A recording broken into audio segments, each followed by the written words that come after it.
Bonjour à toutes et à tous et bienvenue dans le Club Panchou. Je suis ravi de vous retrouver pour un nouveau numéro. Ça y est, trêve internationale passée, terminé les matchs en bois de Ligue des Nations. Cette bonne vieille Ligue 1 est de retour ce week-end et pas qu'à moitié, j'ai envie de dire, parce que samedi, il y a du lourd. Il y a du lourd. Le derby, certains ne parlent pas de derby, voilà, c'est derby méditerranéen, affrontement entre l'Olympique de Marseille et l'OGC Nice. Et pour l'occasion, eh bien, on va faire une preview de cette rencontre, avoir un peu des éléments de contexte sur cette équipe qui a changé beaucoup de choses aussi cet été, comme l'OGC Nice, un changement d'entraîneur, pas mal de joueurs qui sont arrivés, un changement tactique, un début de saison, on y reviendra avec notre invité plutôt positif dans les faits. Et puis Mmh. forcément, voilà, les points positifs, les points négatifs qu'on pourra soutirer de tout ça et on se mouillera pour un prono. J'ai le plaisir d'accueillir quelqu'un que vous avez déjà vu notamment récemment pour le numéro sur Jonathan Kloss, c'est Maxime du podcast À la Commanderie de Sports Content. Je salue Maxime, comment vas-tu? Bah, très bien. Je te remercie encore pour l'invitation et toujours un plaisir de venir, au club Pancho, hein. C'est toujours toujours un gros plaisir. C'est vrai que je suis venu il y a pas longtemps. Pour nous C'est vrai. parler d'un joueur qui, pour le coup, a fait un bon début de saison, récompensé par une sélection en équipe de France, hein, comme quoi tu avais vu juste là-dessus.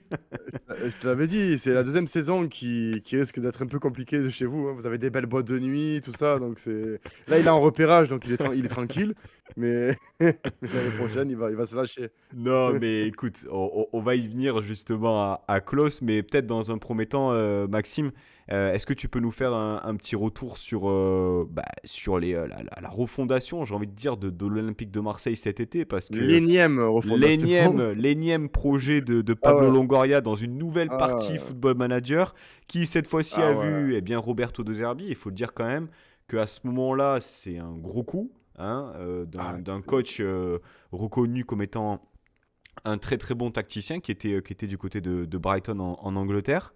Même si les mmh mauvaises langues te diront qu'il n'a pas remporté grand-chose en termes de trophées, ça n'empêche que c'est un coach dogmatique qui est reconnu aussi pour son jeu attrayant, offensif.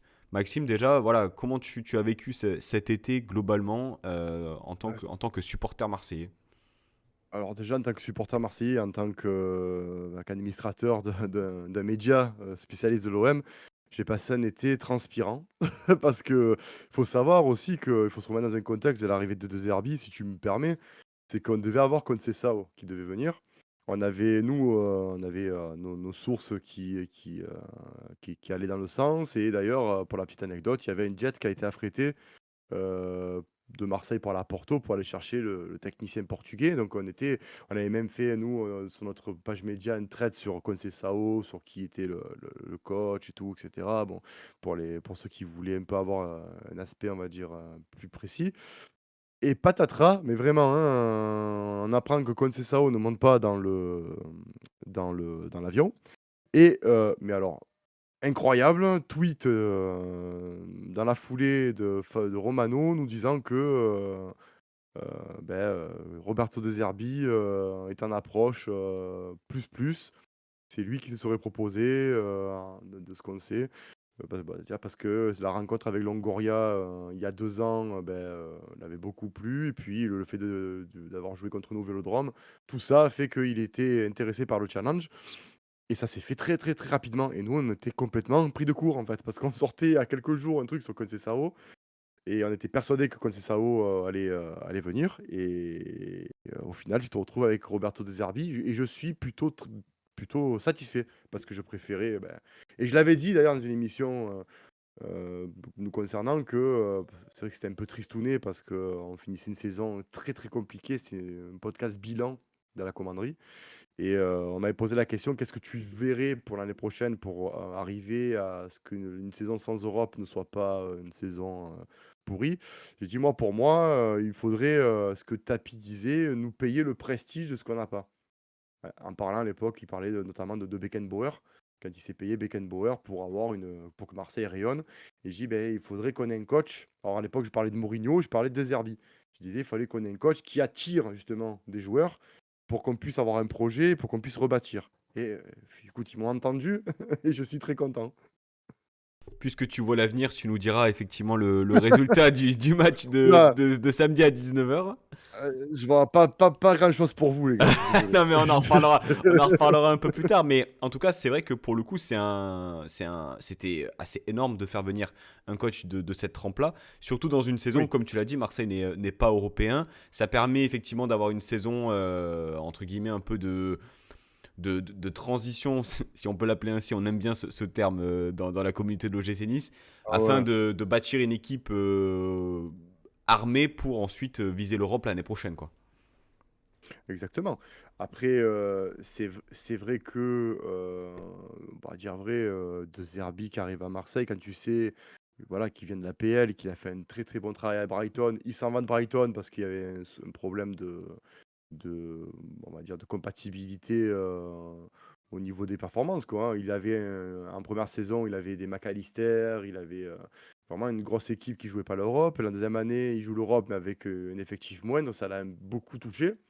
Il avait décidé de partir. Moi, la chance qu'on a eue, c'est qu'il n'y ait pas eu. Or, il y avait Manchester United qui était dessus, mais il a refusé quand même Manchester United. Fait, il faut quand même se rendre compte, pour nous, Olympique de Marseille, même si on est un ancien grand club, on n'est pas, pour moi, je ne me considère plus comme un grand club en 2024. On est un grand club en devenir, si tu veux. On aspire à redevenir un grand club, mais on peut pas dire qu'on peut jouer dans la même catégorie que Manchester United, déjà financièrement, et puis tout ce qui s'ensuit.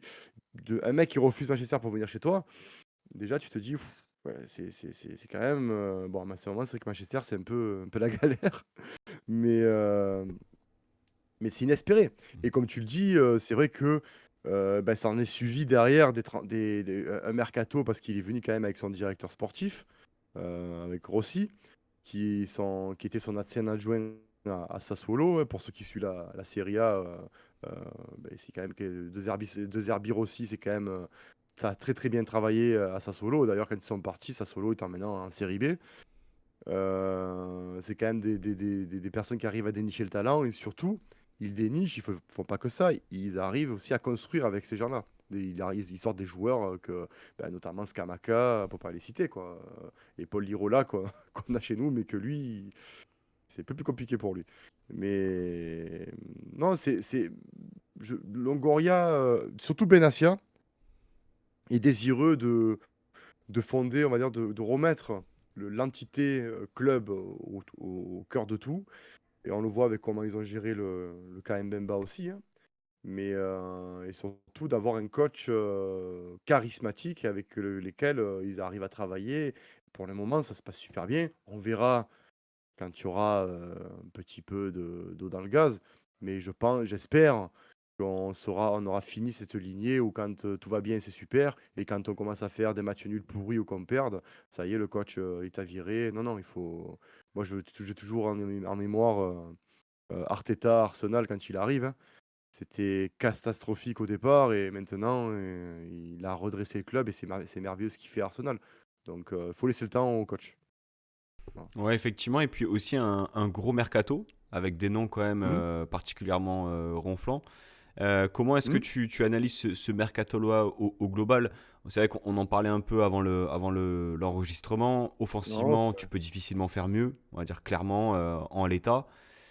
pour un club qui joue pas l'Europe, oui. Tu prends Eli Wahi, qui est un espoir, bon, qui sort d'une saison un peu compliquée à Lens, mais faut pas oublier quand même à Montpellier tout ce qu'il a fait à son jeune âge. Il arrive chez nous à 23 ans, on va dire pas à la relance, mais on va dire dans un projet de confirmer son talent. Toujours pareil, si t'as pas de Zerbi, tu prends pas ce joueur-là. Très clairement, pour moi, si je devrais vraiment tirer mon coup de chapeau sur ce mercato, je parle pas de Greenwood parce que Greenwood, on le sait très bien, toi et moi, et comme tous les observateurs du football mondial, s'il avait pas eu son extra sportif, mais jamais de la vie, il te donne l'heure, ce mec. Tu vois, donc il est hors norme. C'est quelqu'un qui va rester 2 3 ans chez toi. S'il continue, tu vas le vendre 3 fois la mise que tu l'as acheté. Merci, au revoir, on va se serrer la main, on va se faire la bise, et puis voilà.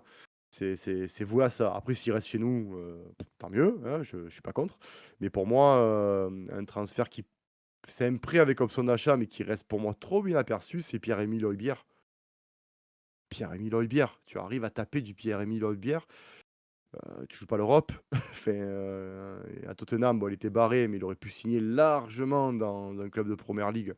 Il vient chez toi. Des joueurs comme, déjà, bon, Greenwood, comme Wai, comme Koné aussi, c'est quand même des joueurs, des prospects intéressants.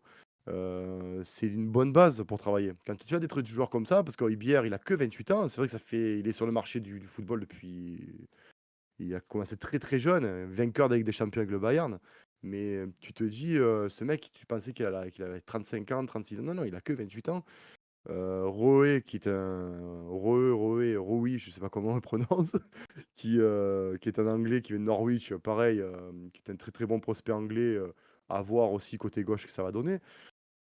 En attaque, on a fait venir un petit gars de chez vous aussi, désireux d'être dans un club aussi instable que le vôtre, qui s'appelle Nîmes Mopé.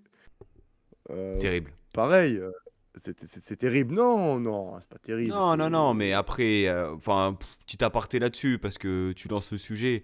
Mais bon, Hmm. on en a parlé, nous, dans différents numéros, donc on va pas refaire la séquence. Mais quand Marseille vient, toque à la porte et te propose 4 ans de contrat à 28 ans, alors que t'es en fin de course en PL, notamment du côté d'Everton, Hmm. bah, est-ce qu'on peut vraiment lui en vouloir? Ce qui a fait grincer des dents, et à juste titre, c'est la Non. communication du bonhomme. Mais après, il est un peu comme ça aussi, c'est-à-dire que il va, il est dans ce jeu-là aussi de séduction de la Bah, tu fanbase sais, de la fanbase de Marseille, parce que tout le monde sait qu'il est estampillé au GC Nice, moins que si c'était ouais, Alexis Bozetti. Mais après, bon, c'est pas un Niçois pure souche, hein. Je veux dire, il a été formé chez nous, mais le type est né à Versailles, tu vois. Donc bon, ça, c'est ça peut expliquer beaucoup de choses, mais tu prends par exemple, moi je trouve, entre guillemets, si on doit vraiment parler de rivalité et tout ça, tu prends un Jérémy Boga qui, l'année où il signe chez vous, devait revenir chez nous.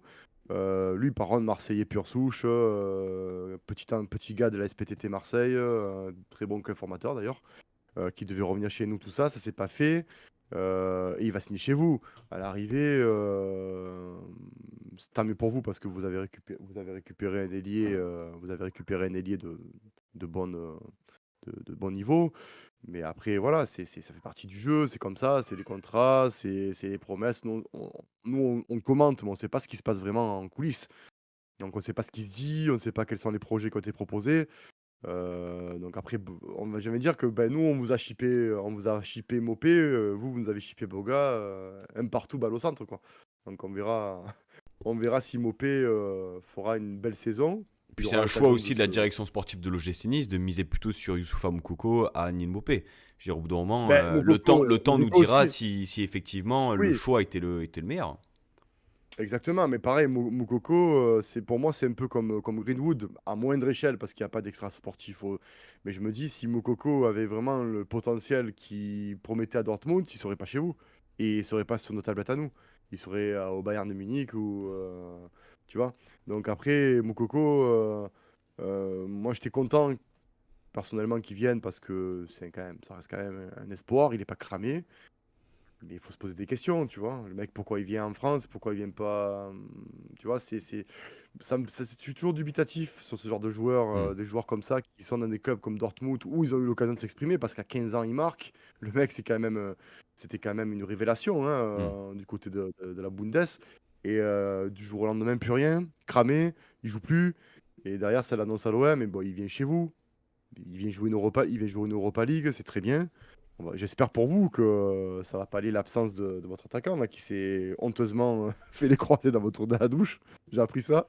Ouais, Terem Mofi. Euh, Ah, Terren Moffi, c'est. Au début, je pensais que c'était une blague, hein, je vais vous dire la vérité. Je pensais que Il c'était une fait blague. partie Mais de la longue liste des blessures, tu sais, totalement loufoques qui existent c'est dans l'histoire du football. c'est merveilleux. C'est merveilleux quand même. Donc, le mercato. Alors, sur ce début de Oui. saison, qu'est-ce qu'on peut dire de ces trois premiers matchs?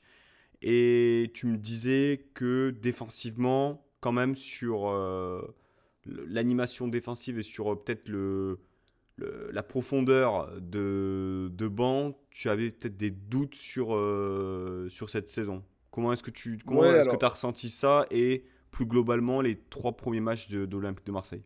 alors pour être totalement franc, bah, c'est vrai quand tu fais venir 11 joueurs, que tu fais un remaniement total d'effectifs parce que sur le 11 de départ, si je dis pas de bêtises, contre Brest, tu n'as que Balerdi qui reste, en fait. Donc, tu fais un changement global et en 3 mois, donc c'est plus que du rodage, en fait, là. Le ciment, il est pas frais, quoi, tu vois? Donc et tu arrives à performer à Brest, face à une équipe qui joue la Ligue des Champions, en aparté, ça va être un peu dur pour les Brestois, hein, Ligue des Champions, mais bon, tu te dis, avec un collectif quand même qui est bien huilé, pardon, ils ont pas perdu beaucoup de joueurs, si c'est mon Brassier qui est chez nous et peut-être quelques joueurs, mais j'ai pas les noms. Mais le collectif reste quand même le même.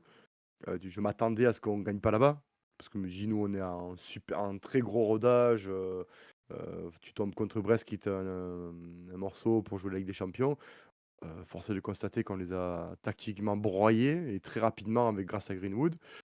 Reims, ça a été un petit peu un rendez-vous manqué pour la première parce que, tu mènes rapidement et tu domines le match, mais les errances et erreurs défensives font que tu fais 2-2 et encore que tu perds le match, hein, parce que tu étais à 1-2 jusqu'à, le but de Greenwood, de la tête.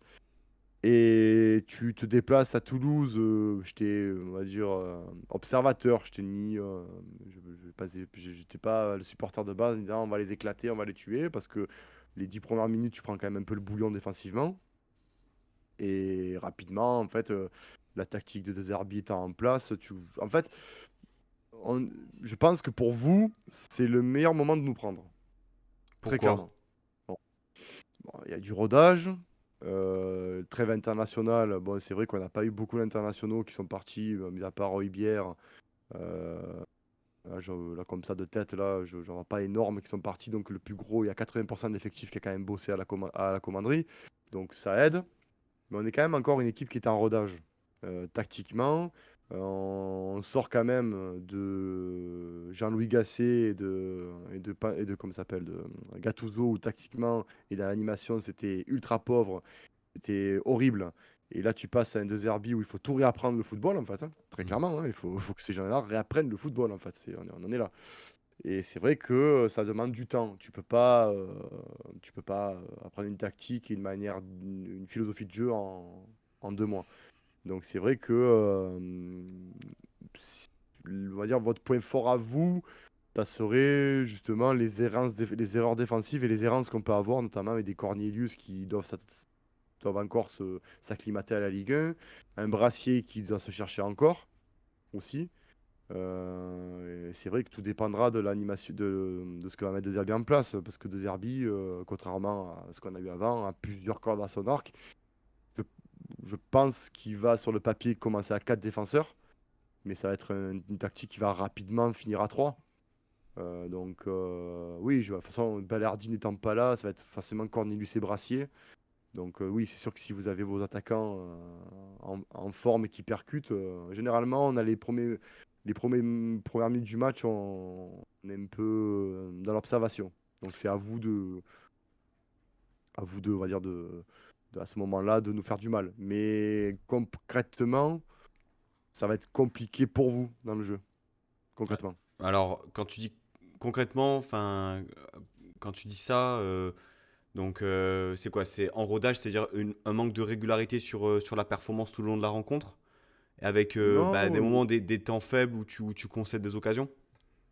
ouais, ça, et bon, physiquement, on est présent par rapport à l'année dernière. On sent que la préparation physique a été vraiment optimale cette fois-ci. Physiquement, les efforts seront faits tout le match, c'est pas un souci.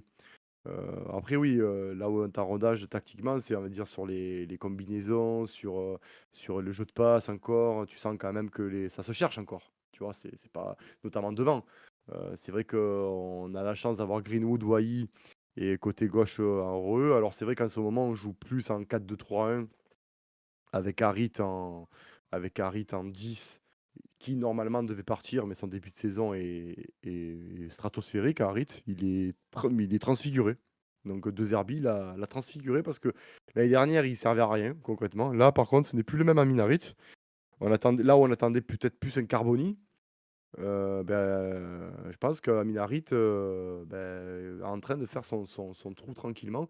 Je Personnellement, je vois un départ en 4-2-3-1 qui va évoluer en 3-4-3 à la fin de la saison. Mais le 4-2-3-1 de départ, ça va être ça. Ça va être, je vois bien Merlin à gauche, Murillo à droite, Cornelius Brassier avec Højbjerg et Kondogbia qui, depuis le début de la saison, sont impériaux au milieu. C'est là où justement vous allez être en difficulté parce que vos milieux titulaires ne sont pas là. La perte de Kefren Turam n'a pas été remplacée, on va dire. Numériquement, T'as- si par un Voilà. Ndombele. Oui, mais bon, Après, dans l'impact, bon, dans le talent. Ndombele fait un très très bon début de saison. Mais c'est vrai que Mm. sur ce match-là, on a perdu à Angers Boudaoui. On n'a pas Morgan Sanson aussi qui est de retour de blessure. Donc c'est vrai que, bon, tu parles de Aubière et de Kondogbia. C'est vrai que la bataille du milieu de terrain, ça risque d'être assez chaud. Surtout que, bon, si on reste dans ce dispositif-là d'un double pivot, il y a de fortes chances qu'on voit un Ndombele Rosario.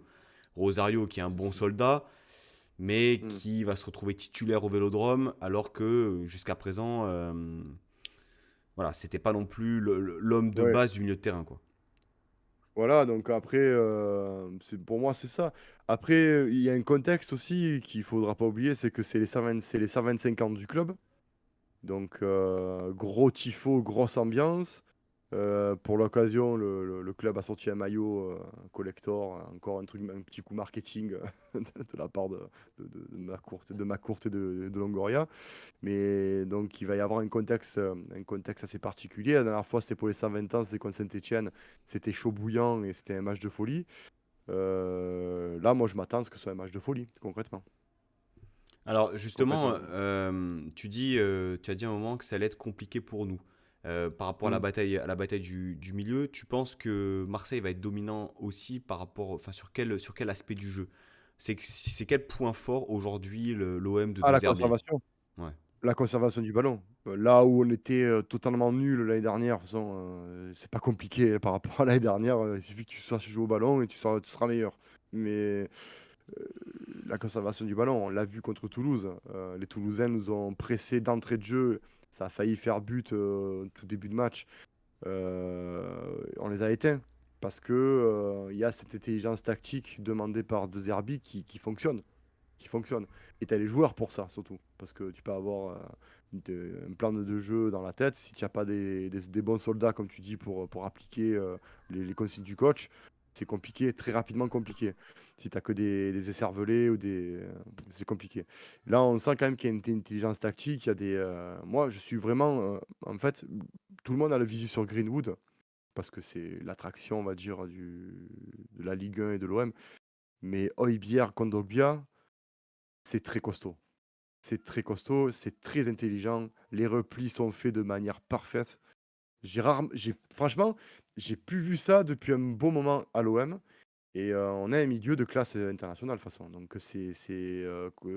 Kondogbia, Højbjerg, s'il continue comme ça, surtout Kondogbia, parce que Højbjerg, on connaît son niveau, on connaît sa qualité de passe, on connaît sa vision, on sait. On sait qui il est. Pour les observateurs du foot anglais et du foot allemand, on sait qui est ce joueur. Par contre, Kondogbia, il revient de loin. Il a failli passer à la trappe lui aussi. Il a failli se faire vendre. Et finalement, il est encore là parce que bon, il a prouvé qu'il pouvait rester ici. Et c'est compliqué. Enfin, franchement, je pense que cette année, sans être chauvin, il n'y a pas beaucoup de clubs. S'ils jouent comme ils doivent jouer, s'ils ne font pas des non-matchs, il n'y a pas beaucoup de clubs qui pourront, au milieu de terrain, nous faire trembler. Après, comme je te l'ai dit, pour moi, le point faible, c'est là où le mercato a été, pour moi, imparfait, ça a été derrière, au niveau de la défense, où là, tu as beaucoup d'incertitudes. Euh, c'est pour ça que, oui, pour répondre à ta question, là où ça va être compliqué, c'est pour vous, ça va être dans l'entrejeu, très clairement. Hmm. Parce qu'il y a une triangle Harit, Højbjerg, Kondogbia, c'est très costaud. Très costaud. Ouais, Très costaud. justement, défensivement, donc tu l'as dit, Balerdi absent. Autant Absent ou incertain, ouais. il y a quelques années, on se disait, ah, c'est dommage et tout, il nous porte bonheur à chaque fois qu'il joue contre nous. Là, la Ouais. tendance est totalement inversée avec le joueur qui est devenu cet été capitaine de l'Olympique de Marseille. Mm. Donc il y a de Mmh. fortes chances de voir une doublette Brassier-Cornelius. Euh, Au-delà effectivement du rodage et les difficultés dont tu parlais, les difficultés que tu vois derrière, ça se matérialise comment? Est-ce que c'est des joueurs qui se font prendre rapidement par un manque de vitesse? Tu les situes où en fait les faiblesses et où doit appuyer l'OGC Nice pour eh bien, être impactant offensivement?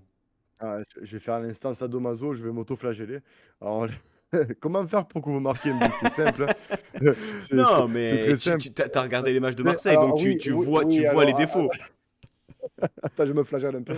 Non, non, non, heu, mais Cornelius, en fait, a montré que c'était un joueur qui était un peu, on va dire hasardeux dans ses interventions et d'ailleurs, il a provoqué un penalty, contre Reims.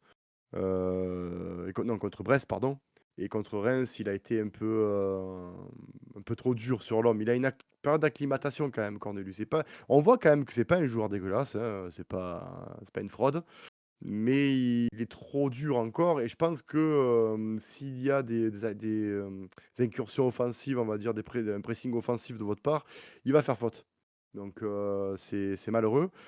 Et aussi, ben, il va jouer avec Brassier, Brassier qui se cherche. C'est une doublette qui n'a jamais joué on va dire dans un niveau énorme, qui est Cornelius et qui apprend la Ligue 1. L'autre qui connaît la Ligue 1 mais qui n'a jamais joué dans un club comme Marseille avec la pression, et qui ne connaît pas justement son coéquipier. Il y a tout pour qu'on prenne des buts de casquette. Cornelius, Voilà, gaucher, c'est non? gaucher, Double gaucher. gaucher, Il donc, peut jouer. derrière. Et tu double gaucher derrière, ouais, donc c'est compliqué. Alors, on a vu aussi que Amir Morio pouvait jouer aussi défenseur central dans un défense à 3 excentré.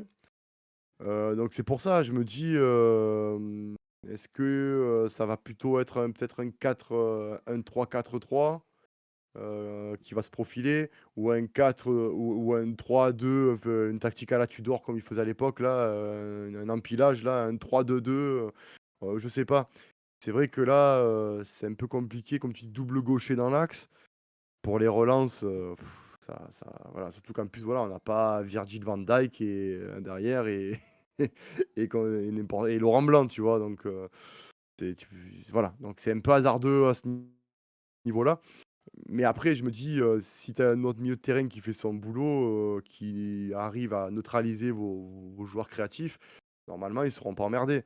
Mais on ne sait jamais, hein, sur, une incursion, un dribble ou quoi. Moi, c'est Cornelius qui me fait un peu peur sur, si je devrais vraiment me mouiller, parce que, bah, il a prouvé sur 2 derniers matchs qu'il était, alors il a été bon à Toulouse, par contre, mais il est encore un peu trop en retard, tu vois? Donc j'espère qu'il a bien travaillé avec, De Zerbi.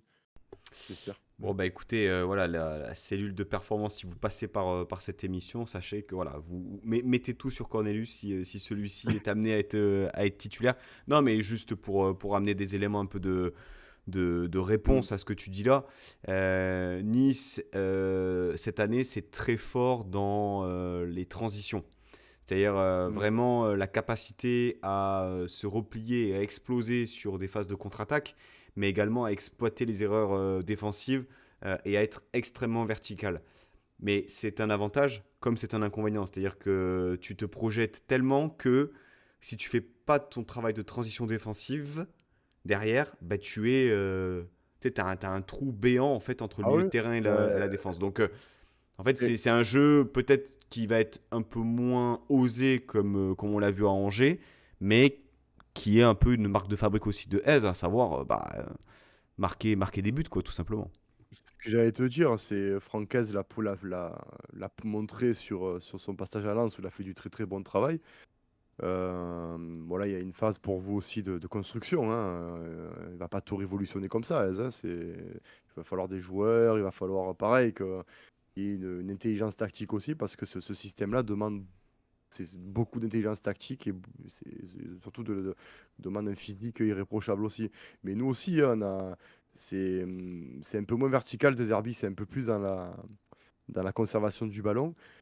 Par contre, ça effectue un pressing, un contre-pressing qu'on va, je pense, qu'on va voir rarement en Ligue 1. On va dire, c'est comparatif à ce que fait Guardiola, quoi. On perd le ballon rapidement, on doit le récupérer. D'ailleurs, Guardiola fait une éloge de Zerbi sur ce plan tactique, en fait, hein. Quand il dit que c'est pour lui l'un des tout meilleurs en Europe en termes de tactique, il n'a pas tort parce qu'il arrive quand même à faire à mettre en place un jeu qui est pas dégueulasse et on va dire, euh, qui marche. Parce qu'avec Brighton, même s'il n'a rien gagné, mais il a quand même monté ce petit club de Première League à la 6e place et il a quand même été pas dégueulasse en Europa League, tu vois. Donc, j'ose espérer que s'il a vu les moyens de son ambition, il aurait pu jouer le top 5 en Première Ligue, ce mec. Mais large, large. Bon, il est chez nous.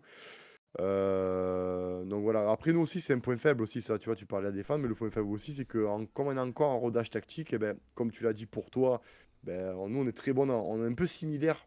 C'est un peu Nice et Marseille, nous sommes un peu similaires dans la manière d'attaquer. C'est-à-dire qu'on attaque, on attaque bien sur des transitions rapides, avec tout ce qu'il faut, tout ce qu'il faut. Mais derrière, ben, si les comptes feront mal, en fait. Je Hmm. pense que ça va être un match ouvert Ouais, parce que je vois c'est pas. possible. Après, il y a de la variation. Je présume aussi que Marseille, Mm. avec des attaques placées, etc. Mais je vois bien, effectivement, parce qu'on va tout doucement Mm. amener le propos sur le pronostic. Mais on va tout doucement, effectivement, parler de ce match-là, avec Mm. des buts. Comment est-ce que tu le vois? Alors, l'année dernière, ça s'était soldé par un 2 buts partout qui aurait pu tourner à l'avantage de Marseille, avec la dernière Mm. action d'Aubameyang. Mais en même temps, vu le scénario du match, tu as quand même des regrets, je me rappelle de mémoire, parce qu'il y a un nombre Ah ouais. incalculable d'occasions pour l'OGC Nice. Il y a 2 ans, une victoire au Vélodrome. Et il me semble que la dernière victoire, si je ne dis pas de bêtises, c'est bien l'année Galtier, avec bien la poussette non sifflée de Delors par Saliba. Je sais pas si ça te parle. Moi, je me souviens toujours que c'est des matchs où on a énormément d'occasions et à l'arrivée, soit on fait match nul, soit on perd. Mais enfin, on perd rarement, on fait beaucoup de nuls contre vous ou alors on gagne. Mais je me souviens même d'une époque, là, c'était l'époque où vous avez encore Darius Vitanic en 2000, c'était en 2012. Au Vélodrome, il y avait des occasions, mais pour nous, mais c'était horrible. Je me rappelle même Chérou fait ce qu'il loupe et tout. Et à la fin, ça fait un vieux un partout dégueulasse alors qu'on aurait pu en mettre 5. C'est toujours comme ça avec vous. C'est pour ça que je me méfie toujours quand on vous reçoit parce que c'est souvent des matchs où on a beaucoup d'occasions et à l'arrivée, ça fait des matchs nuls. Donc j'espère que ça sera un peu plus positif pour nous. Mais non, ça reste quand même des beaux matchs, OM Nice, hein, généralement. Ouais, puis là, tu l'as dit, un match aussi événement pour le club. Mm. Bon, allez, Maxime, ne tourne pas autour du pot. Balance-nous ton Le pronostic. prono? Voilà, on est samedi, là, à 19h. Mhm. Combien il va y avoir lors de ce derby méditerranéen? Ouais, il va y avoir 2-0. Allez, non, allez, 2-1 parce qu'on va en prendre un. 2-1, je vois bien Wai, tu vois, ouvrir son compteur et Greenwood confirmer son très très bon début de saison parce que c'est quand même une pépite malgré tout. Et ça serait bien parce que pour mon compte MPG, ça serait bien qu'il marque, quoi. Eh ben, Et de votre côté, je vois bien Moukoko marquer, je sais pas ouais, pourquoi. en sortie de banc. En Euh, sortie de banc, ouais. C'est vrai que le Moukoko, Ouais, éventuellement. Bah écoute, moi je vais pas du tout aller dans ton sens. ouais, Euh, C'est étonnant. Moi, forcément. Victor de Nice, 3-1. Ah Mais oui? ah ouais, ouais. Ah, ah, ah Ouais, ouais? ouais. Ah oui, ah quand même. Ah ouais, d'accord. Ouais. Ah, fais gaffe au chanvre, hein. Fais gaffe, ça fait du mal. Non, Fais mais gaffe. y a aucun problème. Il y a aucun problème. Moi, de toute façon, je suis pas au stade. Donc, dès lors que je suis pas au stade, on gagne 20% de chance pour une victoire. Non, mais D'accord. le Moukoko en sortie de banc, je le sens bien aussi, comme toi. Mais je suis d'accord pour dire qu'il va y avoir énormément d'occasions et que peut-être que le résultat de la fin de la rencontre ne sera pas à l'image du contenu. Et c'est vrai que je te rejoins Mm. sur les derniers matchs contre Marseille, surtout chez vous. Il y a énormément d'occasions pour vous, mais je me rappelle même de l'année où on gagne 3-1 avec le but de Bilal Brahimi. où au moment où on est assiégé pendant bien une demi-heure, je pense, en deuxième mi-temps. Donc Mmh. effectivement, il y a bon, mais victoire de Nice, forcément, on n'est pas très objectif là-dessus, hein, donc bon voilà. Bon écoute On Maxime, en tout verra. cas merci à toi pour ta venue dans l'émission, un petit numéro preview, Ouais, voilà merci à toi. qui viendra au fil de l'eau, au fil de la saison, au fil des rendez-vous aussi. J'invite les personnes qui veulent prolonger, on va dire, le plaisir, quelque part, d'aller voir eh bien, le numéro que vous avez sorti ce soir aussi sur le podcast à la commanderie, sur toutes les plateformes de podcast et également, je présume, sur YouTube, Maxime. Alors sur YouTube, pas encore, on est plus Pas présent encore sur, sur YouTube. tout, pas encore sur YouTube, non, non, on va développer le YouTube là, dans pas longtemps, mais non, non, sinon on est sur toutes les plateformes, là où est-ce que vous écoutez votre musique, on y est, donc voilà quoi, on a reçu Sky d'Avantinissa, pareil, on a parlé de l'OGC Nice et tout, c'est pas triste parce qu'il vit mal le côté mopé, donc voilà, Comme il avait très mal c'est clair. vécu l'épisode Malansar à Monaco à l'époque, hein, donc voilà, Ouais, ouais, ouais, ouais. ça ne fait qu'amplifier la tristesse, mais en tout cas voilà, un grand merci à toi Maxime pour ta venue et puis pour avoir répondu positivement à l'invitation. Et puis ma foi, bah, Mm.